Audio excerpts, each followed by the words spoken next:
आपकी आवाज क्लियर है और स्क्रीन स्क्रीन भी क्लियर। दिख रही है। सर स्क्रीन भी क्लियर है लेकिन बोर्ड दूर है।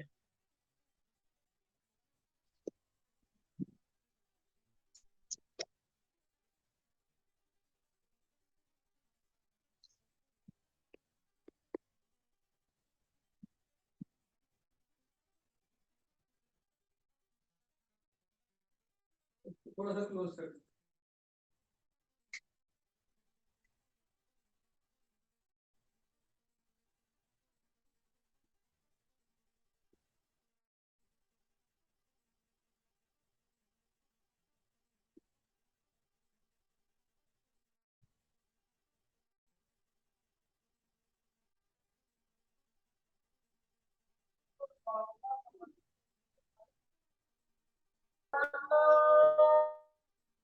अब देखिएगा सबकी स्क्रीन क्लियर है। सबको स्क्रीन क्लियर चेक कीजिएगा। जी सर अभी क्लियर है। ठीक हो गया। Fourth test Asia South Korea North Korea इस तरह से दिख रहा है। क्या आप लोगों का नहीं है? Four east Asia. ये तो शो नहीं हो रही। स्क्रीन शो नहीं हो रही। नो सर, स्क्रीन शो नहीं हो रही सर।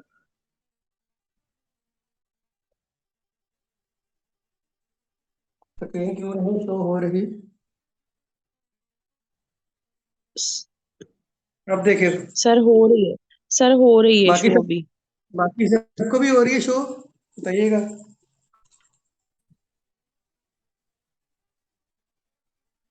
जी सागर बाकी अब हो सबको रही है, भी। पहले नहीं हो रही थी, किसी टाइम ऑफ हो जाती है, अब हो रही है। स्टार्ट करें। ओके, ठीक हो गया।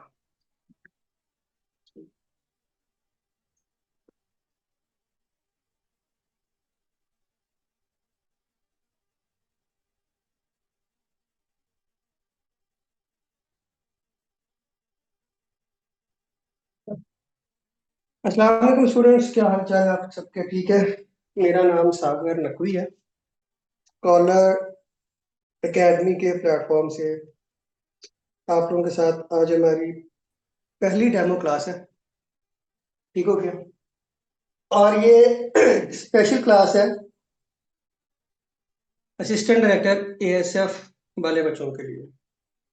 ठीक है, जिसकी कल अप्लाई करने की लास्ट डेट थी।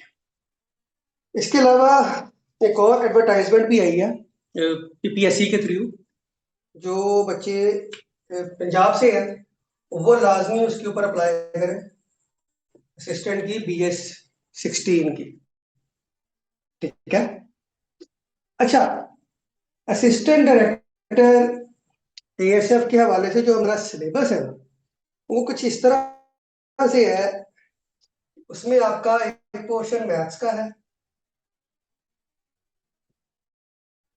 इसके बाद जीके का पोर्शन है, इसके बाद करंट अफेयर्स है,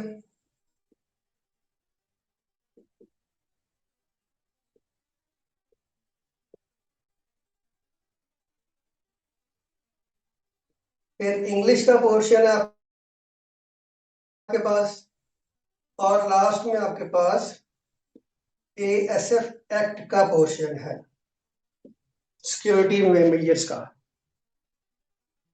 तो कुछ इस तरह से एएसएफ का सिलेबस है आप लोगों के पास।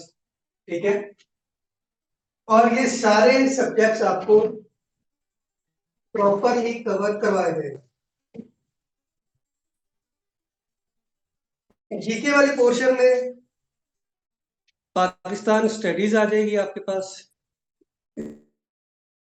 इस्लामिक स्टडी आ जाएगी, कुछ पोर्शन आपका जियोग्राफी का आ जाएगा। जो जियोग्राफी वाला पोर्शन है वो जीके में भी काम आएगा और करंट अफेयर्स में भी काम आएगा। ठीक है।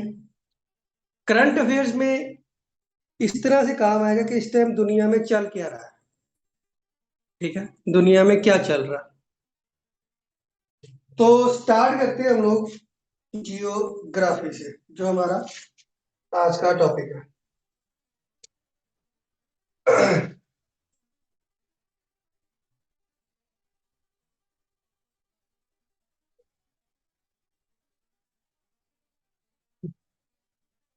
बच्चों आप लोगों के पास दुनिया में 7 बड़े आजम, 7 कॉन्टिनेंट्स है, 7 कॉन्टिनेंट्स है, ठीक है, जिसमें south America, north America, Asia, Europe, Africa,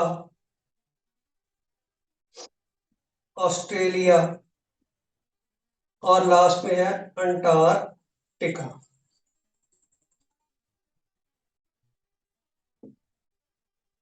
इन 7 बड़े आजमों में जितने हमारे पास मुल्क है ना, जितने कंट्रीज हैं, उन कंट्रीज में इस टाइम क्या क्या चल रहा है, कौन कौन से सवाल बन सकते हैं, एग्जामिनर क्या क्या पूछ सकता है, वो चीजें हम लोग यहाँ पे डिस्कस करेंगे कि उसमें से किस तरह से आपके पास एमसीक्यूज बनकर आ सकते हैं। यहाँ तक सबको क्लियर है? किसी का कोई सवाल है तो मेरे से पूछने, फिर आगे चलते हैं। हम लोग वन बाय सब वन क्लियर है। कॉन्टिनेंट से स्टार्ट होंगे, वन बाय वन कॉन्टिनेंट से स्टार्ट होंगे, उनकी कंट्रीज की डिटेल देखेंगे और फिर इस तरह से हम लोग आगे चलते जाएंगे। जी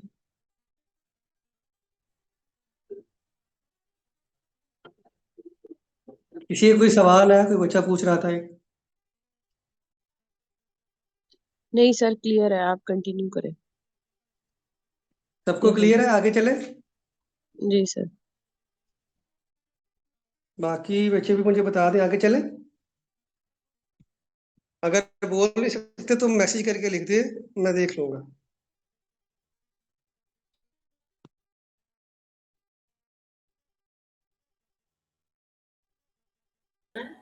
दूध कौन है? माइक अपना म्यूट रखें।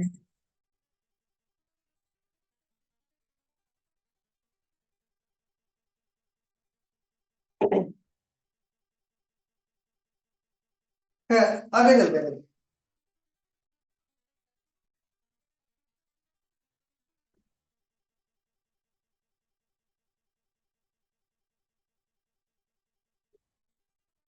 टॉपिक हम लोग स्टार्ट करते हैं अपना नॉर्थ अमेरिका से, क्योंकि ये हमारे पास बहुत इंपॉर्टेंट कॉन्टिनेंट है, जहां से हम लोगों ने इसका स्टार्ट किया। नॉर्थ अमेरिका कॉन्टिनेंट, यहां से हम लोग अपना स्टार्ट लेंगे और फिर इसके बाद आगे हम लोग मूव ऑन करते रहेंगे। ठीक हो गया?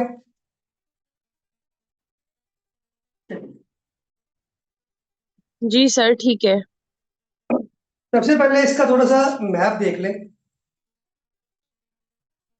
एक मुर्गी की शक्ल बना लें, अगर बना सकते हैं, नहीं तो जिस तरह की बन जाए कोई मसला नहीं है, क्योंकि मैप में आप लोगों ने समझ अच्छी आती है कि कौन सा मुल्क किधर है और इसकी लोकेशंस कैसे निकालनी है, वो मैं आपको बताता हूँ। यहाँ से इस तरह जाके ना,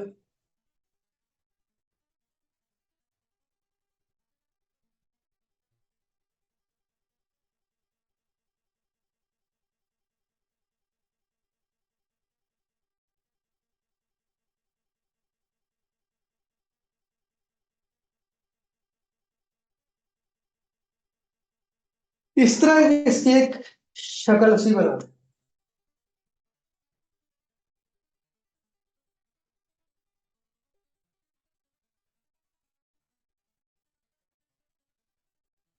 इस तरह से इसकी एक शक्ल सी बना दें, ठीक है। यहाँ पर इसका थोड़ा सा हेड बना देते हैं।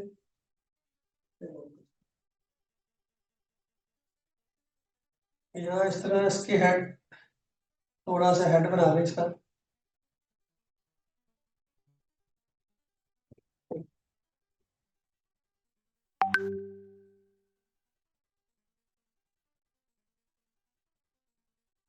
ये इसकी एक मुंह की शेप बना लें इस तरह करके ना, ऐसे।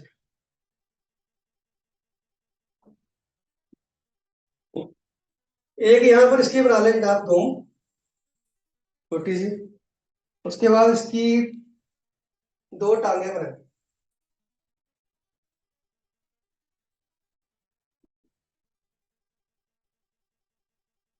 इस तरह से करेंगे और एक यहां पर बना दें।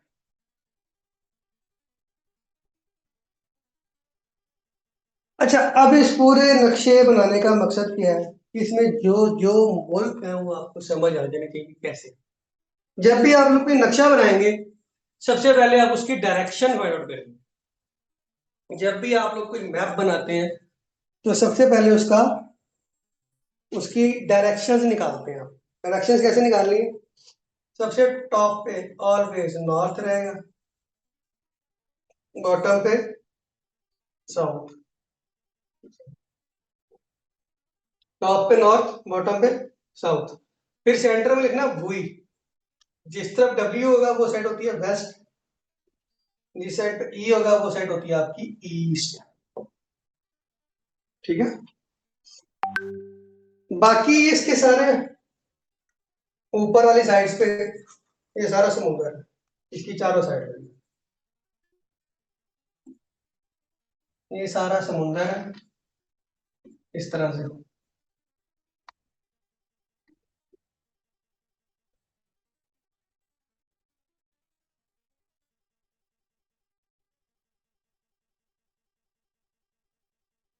यहाँ से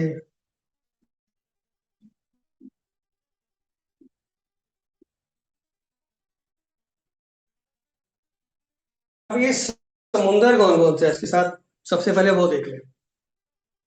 वेस्ट वाली साइड पे हमारे पास जो समुंदर है, वेस्ट वाली साइड पे ये दुनिया का सबसे बड़ा समुंदर है, जिसका नाम है बहरे अकाहिल। पैसिफिक ओशन भी बोला जाता है, पैसिफिक ओशन। ठीक है। ईस्ट वाली साइड पे आपके पास अटलांटिक ओशन है, जिसे हम लोग बहरे अकियनूस कहते हैं, दुनिया का सेकेंड लार्जेस्ट ओशन।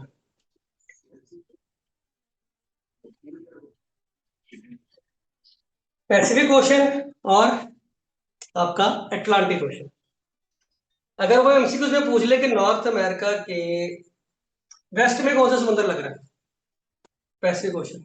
ईस्ट में कौन सा लग रहा है, तो अटलांटिक ओशन। ठीक है। ऊपर टॉप पे नॉर्थ वाली साइड पे ना, यहाँ पर हमारे पास दुनिया का सबसे छोटा समुद्र पाया जाता है, आर्कटिक ओशन। वो ये है, आर्कटिक ओशन, टॉप पे। ठीक है। यहां तक किसी का कोई सवाल है तो मेरे से पूछ।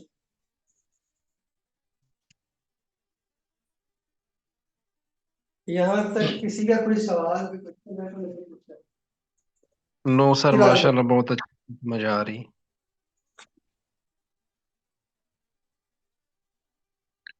किसी का ठीक कोई है सर। सवाल नहीं है, आगे चले। जी सर, आगे सर चलें। आगे चले। आगे चलें। ठीक हो गया। अच्छा यार, अब ये जो हमने इसका बनाया था ना मुंह, वो देख रहे हैं? सर बनाया था। ये दुनिया का सबसे बड़ा आइलैंड है, जजीरा है, largest island in the world. इसका नाम है जी ग्रीनलैंड।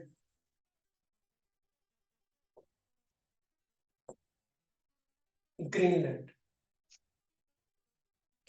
पीपीएससी वाले जो पेपर है ना, उसमें ये सवाल इतना रिपीट हुआ है ना, पास पेपर जाकर उठा के आप देख लें, आप लोग को मिल जाएगा। एफपीएससी में भी बहुत पूछा गया है ये सवाल कि दुनिया का सबसे बड़ा जजीरा कौन सा है। तो दुनिया का सबसे बड़ा जजीरा आपके पास जो है वो ग्रीनलैंड है। ठीक है। अब बात का वो इसकी पूछ लेता है कि इसकी मतलब इसका एरिया कितना है, टोटल। टोटल एरिया भी वो आपसे कभी कभार पूछ लेता होता है कि ग्रीनलैंड का टोटल एरिया कितना है।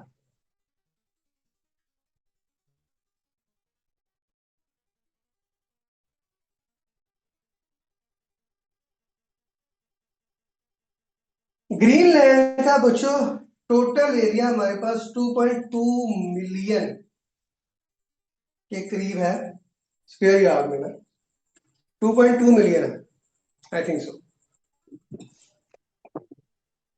एग्जैक्ट अमाउंट इसकी मुझे अभी भी इसका मेरे हाँ 2.2 मिलियन, सही है, 2.2 मिलियन किलोमीटर में,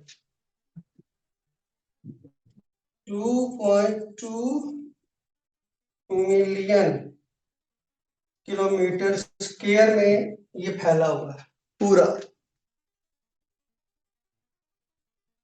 अच्छा, फिर इसके बारे में एक और सवाल पूछ लेते हैं, इसके ऊपर कब्जा किसका है?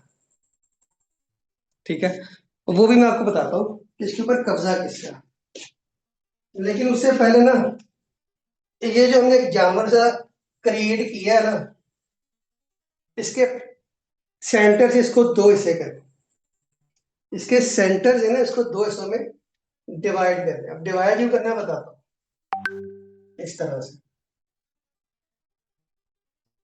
ऊपर वाली साइड है जो आर्कटिक ओशन है, नॉर्थ वाली साइड आर्कटिक ओशन, यहाँ पे हमारे पास मुल्क है कनाडा,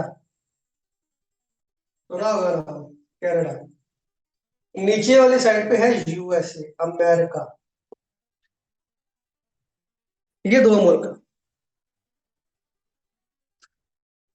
ग्रीनलैंड पे कब्जा किसका हो सकता है, जरा अपना अपना ओपिनियन तो दें, बगैर गूगल और एआई किए, क्योंकि जिसके अमेरिका साथ होगा। लग किसका। America. America Denmark. Sir. Denmark. तो फिर सामा ही होना मेरी देख लो सामा जट। मैं करना में चाहिए तू नाम रहन दे, फुद्दी भैन दी रहन दे। कि इसके ऊपर नाम चेंज कब्जा कर लो गुजर ले लो। सर जी डेनमार्क है। उसने जवाब दे दिया है, बच्ची ने सही। इसके ऊपर डेनमार्क का कब्जा है। इसके आप थोड़ा सा आगे जाए ना, यहाँ से इसी समुद्र में सफर करते हुए आगे जाए इस तरफ को, तो यहाँ पे आगे आपका शुरू हो जाता है यूरोप, और यूरोप का एंड इस साइड से ना, उस साइड से एंड होगा और इस साइड से इसका स्टार्ट होगा यूरोप का। तो वहां पे जो पहला मुल्क लगता है वो है डेनमार्क। तो इसके ऊपर बेसिकली डेनमार्क का कब्जा है। गुड बच्चे, शाबाश जिसने आंसर किया है, गुड, ठीक हो गया। इसके ऊपर डेनमार्क का कब्जा है। अमेरिका ने काफी कोशिश की है कि वो डेनमार्क से इसको अपने नहीं दिया अभी तक। ये अटलांटिक ओशन के अंदर है। वो आपसे ये भी पूछ सकता है कि ये आइलैंड किस समुद्र में पाया जाता है, तो अटलांटिक ओशन की भी वो आपको ऑप्शन दे सकता है। इसके बारे में इस तरह से एमसीक्यूज आते होते हैं, एक ही चीज से वो 5 6 10 एमसीक्यूज ऐसे निकाल लेगा। ठीक है, ये है कहाँ पे, मतलब कौन से कॉन्टिनेंट में है, तो नॉर्थ अमेरिका में आएगा। कब्जा किसका है, डेनमार्क का। एरिया कितना है, वो मैंने लिखवा दिया था 2.2 मिलियन किलोमीटर स्क्वायर। किस समुद्र में पाया जाता है, अटलांटिक ओशन, समझ रहे हैं। ठीक है, इसके कितने सारे एमसीक्यूज बन सकते हैं एक ही चीज। तो इस तरह जो है वो एग्जामिनर आपको चेक करता है और जज करता है। फिर इसका एक और पूछ लेते हैं आप लोगों से सवाल कि इसका कैपिटल कौन सा है, इस आइलैंड का कैपिटल कौन सा है। तो उस कैपिटल का नाम है जनाब नुक। नुक, NWK, नुक। ठीक है,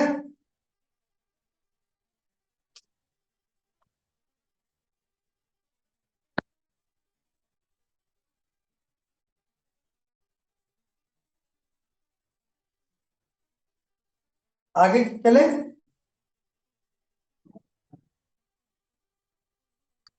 आगे चले, यहाँ पे अगर क्लियर है जी सर, सर। आगे चलें। ग्रीनलैंड, ग्रीनलैंड क्लियर हो गया तो आगे मूव ऑन करें। जी सर।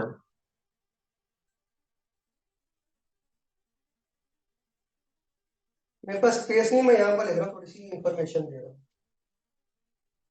नॉर्थ अमेरिका कॉन्टिनेंट में टोटल मुल्क कितने आपसे पूछ सकता हूँ कि कितने कंट्री आते हैं इस कॉन्टिनेंट के अंदर। इस कॉन्टिनेंट में टोटल 23 कंट्री, 23 कंट्री। ठीक है। दुनिया में टोटल कितने मुल्क हैं? दुनिया में टोटल कितने मुल्क हैं हमारे पास? ये भी सवाल आया हुआ बहुत दफा। दुनिया में हमारे पास 193 मुल्क रजिस्टर्ड है यूएनओ के पास। 193, जबकि टोटल मुल्क हमारे पास है 195। दो यूएनओ के पास, यूनाइटेड नेशन के पास रजिस्टर्ड नहीं है, वो उनको मुल्क तस्लीम नहीं करता। एक आपका है फलस्तीन और दूसरा है वियतनाम। वियतनाम और फलस्तीन, ये दो मुल्क नाम हैं को जो क्यों नहीं वो तस्लीम करता? क्या चीज? सर वो वियतनाम को क्यों नहीं एक्सेप्ट करता?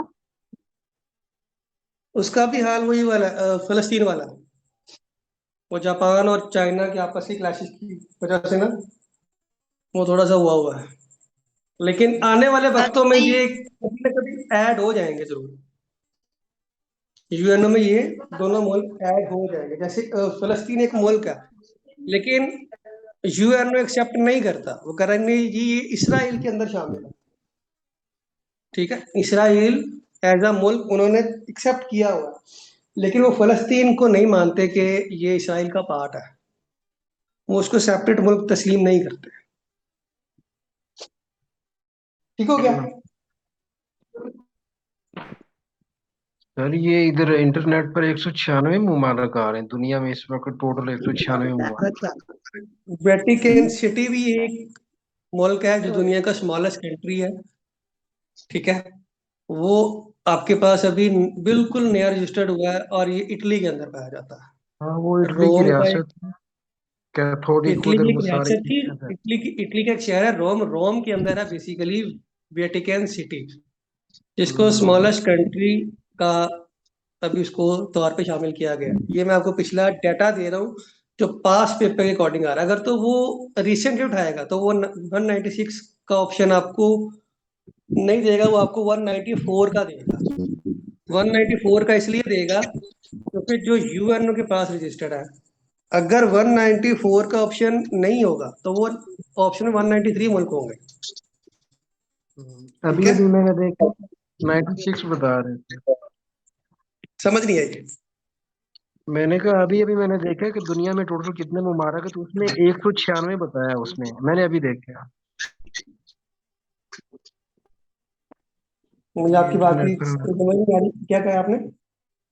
मैंने कहा सर आपने 195 बताया ना कि टोटल दुनिया में 195 ममालिक मैं है, तो आपको मैंने अभी बता रहा हूँ वेटिकन सिटी का, कि जी जी वेटिकन सिटी को मिला के 196 होते हैं। ठीक अच्छा। है, लेकिन जो एग्जामिनर है ना उसके पास इतना वेला टाइम नहीं होता, वो पिछला डाटा उठा के जो है वो आपका कॉपी करके फेंक देता। तो अगर आपके पास उसका ऑप्शन ही ना हुआ तो फिर क्या करोगे?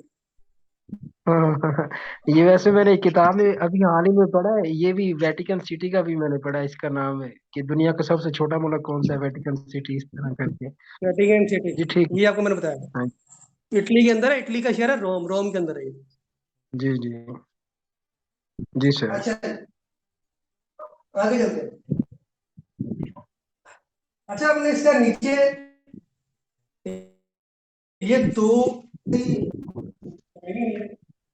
यहाँ पर देखिएगा हमारे पास क्या चीज है।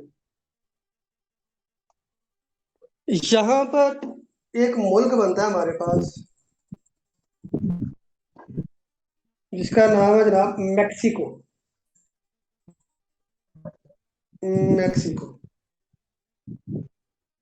ठीक है। और इसी के साथ चेन में 7 मुल्क है जिसको 7 सिस्टर्स भी कहते हैं। इस तरह से करके ना, ये चेन में टोटल 7 मुल्क है मैक्सिको के साथ, 1 2 3 4 5 6 7। इनको 7 सिस्टर्स भी बोला जाता है, 7 सिस्टर्स। अब इन 7 सिस्टर्स में कौन कौन से हैं वो लिख लेना। पहला जनाब सेंट्रल अमेरिका, सेंट्रल अमेरिका लिखते जाए ठीक, क्योंकि मेरे पास स्पेस नहीं। सेंट्रल अमेरिका,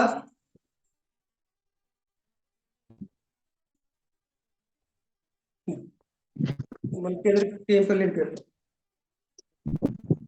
यहाँ पे लिख देता हूँ साइड पे करके ना, मैंने दूसरा बनाना था,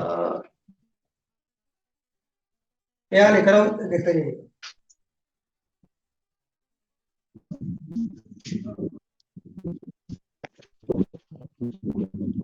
पहला जनाब सेंट्रल अमेरिका, दूसरा है बिना बिनीजी, थर्ड आपके पास है ग्वाटेमाला, ग्वाटेमाला। जिसका भी ऑन, जिसका माइक ऑन है वो म्यूट करें अपना।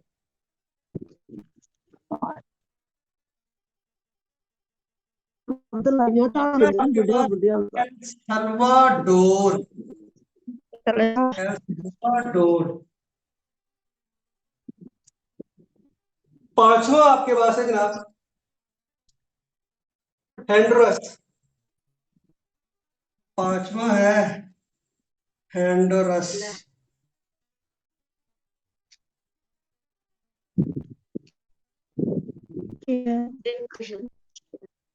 छठा आपके पास है निकारो, निकारो। और लास्ट में सातवां आपके पास है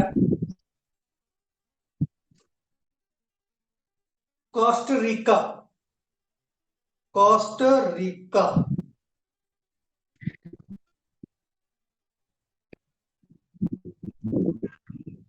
कोस्टरिका 1 2 3 4 5 6 7 पूरे हो गए।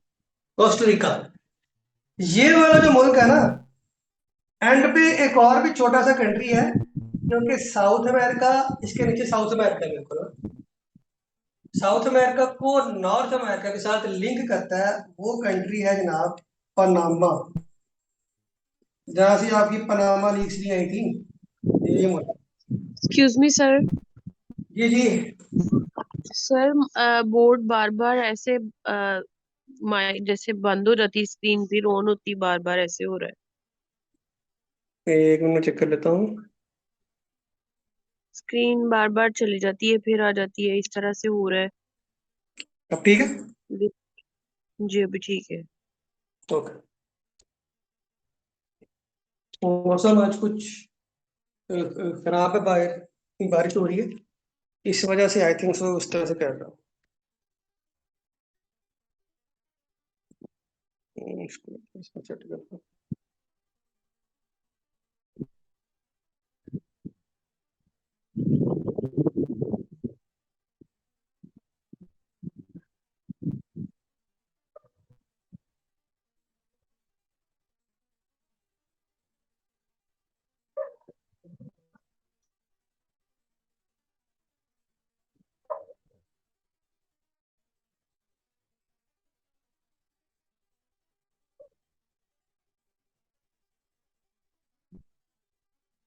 अब देखिए, अब क्लियर है।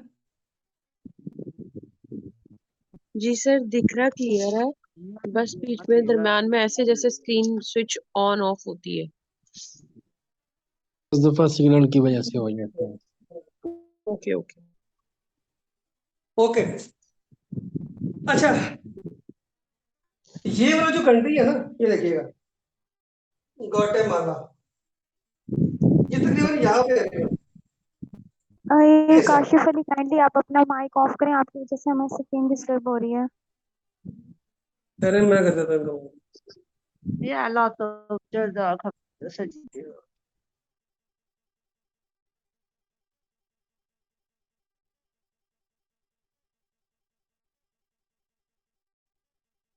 चलो, अच्छा ये वाला जो मुल्क नहीं, ये तकरीबन यहाँ पे करके बनता है सेंटर में। जितनी आपकी इलीगल इमिग्रेशन होती है ना, जितनी आपकी इलीगल इमिग्रेशन होती है, डंकी लगती है जो, वो यहाँ से लगती है, गुआटेमाला से अमेरिका के लिए। एजेंट क्या करते हैं, आपको बाई एयर लेके आते हैं गुआटेमाला, ठीक है। इसका वीजा आसानी से मिल जाता है, इसका वीजा लगवा के आपको लेके आते हैं गुआटेमाला। गुआटेमाला से फिर ये आगे निकलते हैं, पार करते हुए मैक्सिको, मैक्सिको से निकलते हैं अमेरिका। तो रूट ये होता है। अगर आप गुआटेमाला में नहीं आ रहे, फिर नीचे साउथ अमेरिका है। साउथ अमेरिका का मुल्क है कोलंबिया, कोलंबिया या एक्वाडोर। कोलंबिया या एक्वाडोर में लेके आते हैं, वहां से आते हैं पनामा के जंगलों में। पनामा के जंगल बड़े खौफनाक जंगल है। पनामा से निकल के अगर आप बच गए वहां से, तो फिर आप यहाँ से करते करते यहाँ से मैक्सिको, मैक्सिको से अमेरिका इंटर करते हैं इलीगल तरीके से। इनका ये रूट होता है। ठीक हो गया, आगे चलते हैं।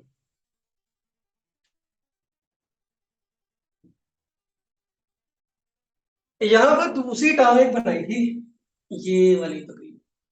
ये अमेरिका की एक रियासत है फ्लोरिडा, नाम सुना होगा, फ्लोरिडा। ये अमेरिका की रियासत है फ्लोरिडा।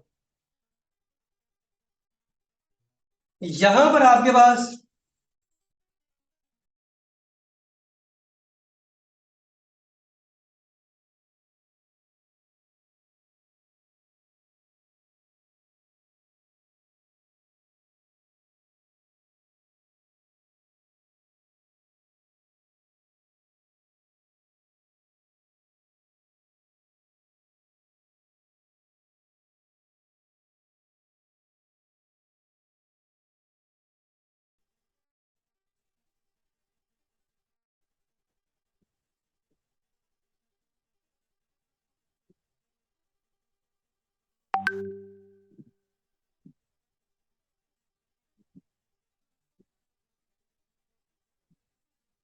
स्टार्ट करें।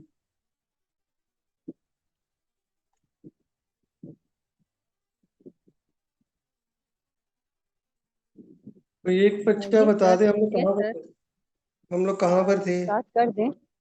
जी सर जी, करें स्टार्ट। हम लोग कहाँ पर थे, मुझे ये बताए कि बच्चा मैं कहाँ पे था। सर हम लोग इस पे थे कि आपने कहा यहाँ से डंकी लगाते हैं पनामा। वो हो गया था ना क्लियर, जी सर। वो टॉपिक कंप्लीट हो गया था। अच्छा ठीक है, ये दूसरी टांग के बारे में बता रहा था। जी सर, ये दूसरी वाला जो टांग के बारे मुल्क है, में बता रहे हैं। ये अमेरिका की रियासत है फ्लोरिडा। फ्लोरिडा। अमेरिका की रियासत है फ्लोरिडा, ठीक है। अच्छा, ये जो सेंटर वाला एरिया है ना, ये सारा, ये सेंटर वाला एरिया, यहाँ पर हमारे पास एक सी है, समुंदर है। दुनिया का दूसरा बड़ा समुंदर है ये, जिसको नाम दिया जाता है कैरिबियन सी का। कैरिबियन सी, कैरिबियन रियासतें आपके पास सारी इधर होती है, बारबाडोस, गियाना और वेस्ट इंडीज की वो जितने भी रियासतें वो सारी ये हैं, ठीक है।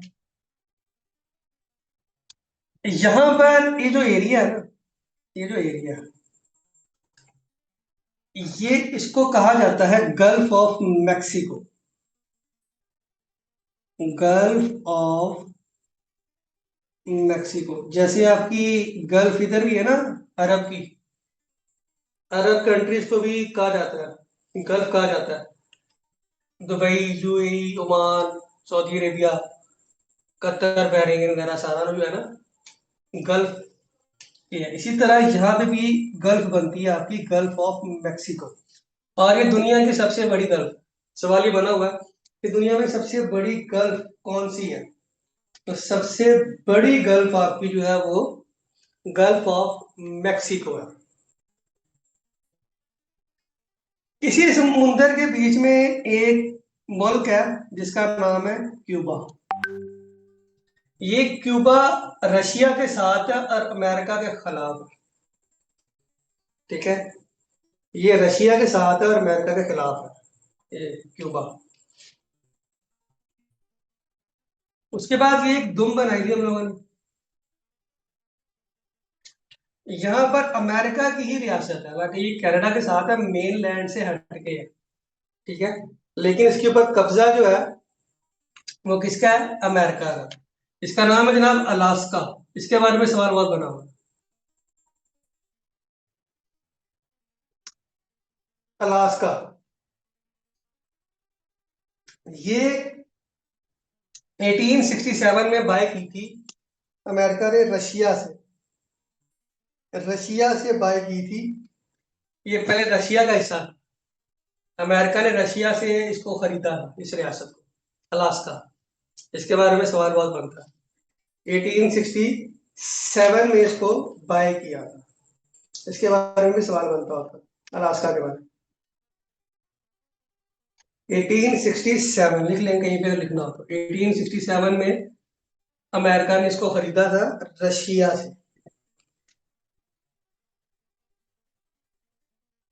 ठीक हो गया जनाब, यहाँ तक क्लियर है सबको?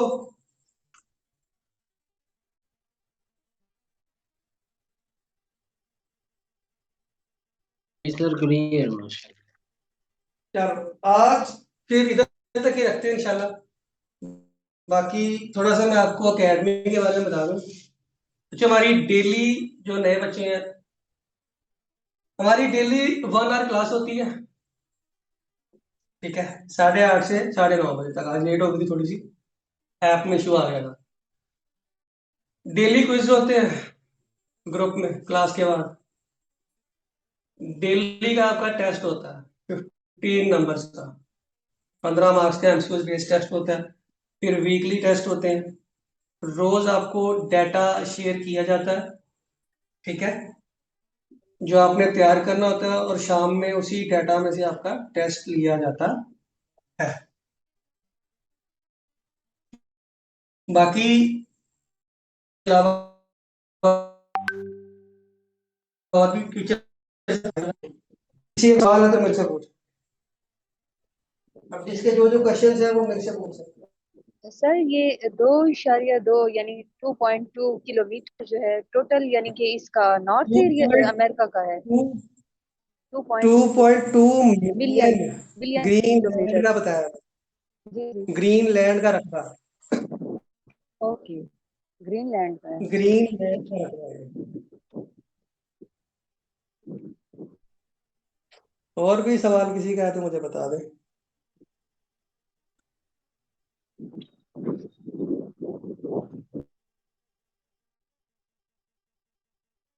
और किसी कोई सवाल है? नहीं है तो मुझे बता दे, फिर मैं क्लास को जो है वो ऑफ कर देता हूँ। एक्सक्यूज मी और सर। क्या? जी जी हेलो, अस्सलाम वालेकुम सर। जी, वालेकुम अस्सलाम। जी भाई। सर एक क्वेश्चन था कि पीपीएससी में जब हम अप्लाई करते हैं तो उसके 3 चांस होते हैं पीपीएससी में अप्लाई करने के, या हर सीट पे हम 3 दफा अप्लाई कर सकते हैं? हर सीट पे 3 दफा। और वो भी आपका चांस तब ज्यादा होता है अगर आपका मतलब पेपर रिस्ट्रिक्शन क्लियर हो नहीं है, और आप interview clear ना हो। 3 दफा हर सीट के ऊपर 3 चांस होते हैं। उस सीट का चांस ज्यादा होता है? मैं बताता हूँ, हर सीट के जी ऊपर 3 चांस होते हैं। और वो चांस आपका तब जाया होता है जब आपका पेपर क्लियर हो जी जाए और इंटरव्यू क्लियर ना हो। तो वो उस स्पेसिफिक होगा। मिसाल असिस्टेंट पे अप्लाई किया, असिस्टेंट पे अप्लाई जी किया, असिस्टेंट का आपका एग्जाम क्लियर हो गया, जी आपको सर। इंटरव्यू की कॉल आ गई। इंटरव्यू क्लियर नहीं हुआ तो असिस्टेंट का आपका एक चांस कम हो गया, अब आप 2 दफा असिस्टेंट पे अप्लाई कर सकते हो। ये रूल है बीपीएससी का। अगर आपका एग्जाम क्लियर नहीं हुआ, टेस्ट पास नहीं हुआ, आपको इंटरव्यू की कॉल नहीं आई, तो आपका चांस वेस्ट नहीं होगा।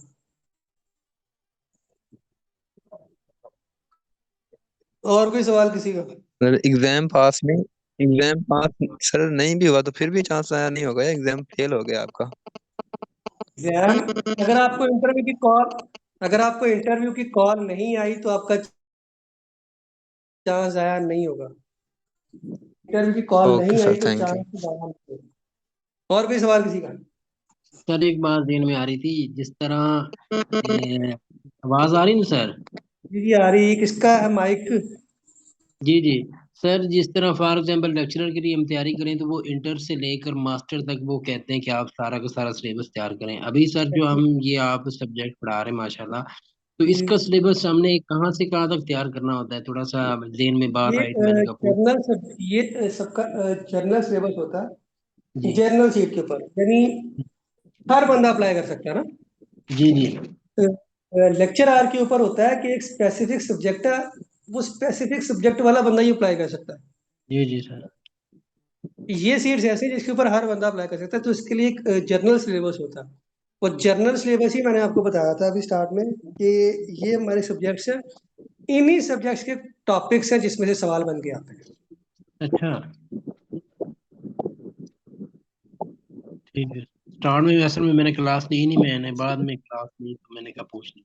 रिकॉर्डेड लेक्चर आपको मिल जाएगा, कोई इशू नहीं है। जी ठीक है रिकॉर्डेड सर। लेक्चर मिल जाएगा आपको। जी ठीक है सर। और कोई सवाल किसी का? और कोई सवाल किसी क्राइटेरिया का? क्या होता है किसका क्राइटेरिया? पीपीएससी एग्जाम का? पीपीएससी एग्जाम का? यस सर, जो हम प्रिपेयर कर रहे हैं।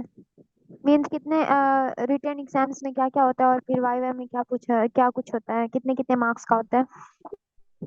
100 मार्क्स का एग्जाम होता है, 100 नंबर के एमसीक्यूज होते हैं। ठीक है, लेकिन डिपेंड करता है आपने कौन सी सीट पे अप्लाई किया ना, उसके उसके हिसाब से उसका सिलेबस होता है। जनरल सीट पे किया है तो जनरल सीट का सिलेबस मैंने आपको बता दिया, उसके टोटल 10 सब्जेक्ट्स होते हैं पीपीएससी में। एफपीएससी अपना सिलेबस अलग अनाउंस करती है, लेकिन होता इसी तरह का ही है।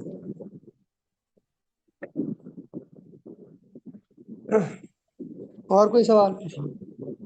सर आप किस इदारे में जॉब वगैरह कर रहे हैं? मैं अभी बेटा जॉब नहीं कर रहा, क्योंकि मेरा कुछ और प्लान है। जी ठीक सर इसमें मेडिकल मेरा वाले कर एग्जाम सकते हैं काफी जगह यानी क्लियर है, एमबीबीएस का? लेकिन मैंने ज्वाइन नहीं किया हुआ किसी को। है। अच्छा सर। जी, क्या सवाल पूछा? सर इसमें मेडिकल वाले कर सकते हैं, बीएस वाले या 5 ईयर एमबीबीएस या इस तरह के जो स्टूडेंट्स होते हैं, वो अगर पीपीएससी की तरफ यानी इस एग्जाम की तरफ आना चाहें तो? तो आ सकते हैं, कोई इशू नहीं है। अस्सलामुअलैकुम। वालेकुम सलाम जी। सर ये रिकॉर्डेड लेक्चर कहाँ पे मिल सकते हैं आपके? रिकॉर्डेड लेक्चर आपको ग्रुप में मिल जाएगा। ये कौन से ग्रुप में, ये जो चैनल है इसमें ही आप सकते हैं? सब जो आपको ग्रुप में जहाँ पे लिंक आया था ना इसका, वहीं पे आपको मिल जाएगा। ठीक होगा सर, थैंक यू।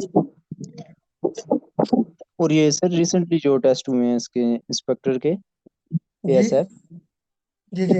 ये इनका रिजल्ट वगैरह का क्या होता है सिस्टम? समझ गए इसकी सवाल की। ये रिसेंटली जो अभी टेस्ट हुए हैं एएसएफ के इंस्पेक्टर के, जी, तो इसके रिजल्ट का क्या सिस्टम होता है? इसका रिजल्ट 2 मंथ, 1.5 2 मंथ का टाइम लगेगा। उसके बाद मिलते हैं, अपलोड वगैरह करते हैं? उसके बाद फिर आपको इंटरव्यू की कॉल आती है ना। ठीक है सर, थैंक यू। जो सुन गए तुम फोन। और कोई सवाल किसी? ये क्लासेस डेली करेंगे sir? Monday to Friday, Monday to Friday, Saturday और संडे आपका ऑफ होता है। संडे को आपका वीकली ग्रैंड टेस्ट होता है। Okay sir.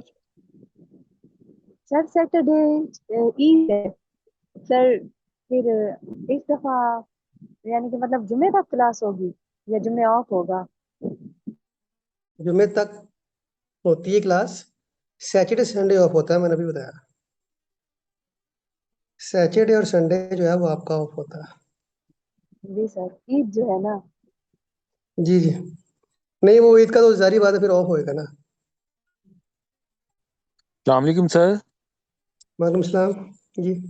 अच्छा सर, मुझे बता दें कि वर्क प्लान कैसा होना चाहिए हमें, जो स्टडी आवर हमारे होने चाहिए वो कितने होने चाहिए पीपीएससी के लिए, जो टेस्ट होने जा रहा है हमारा।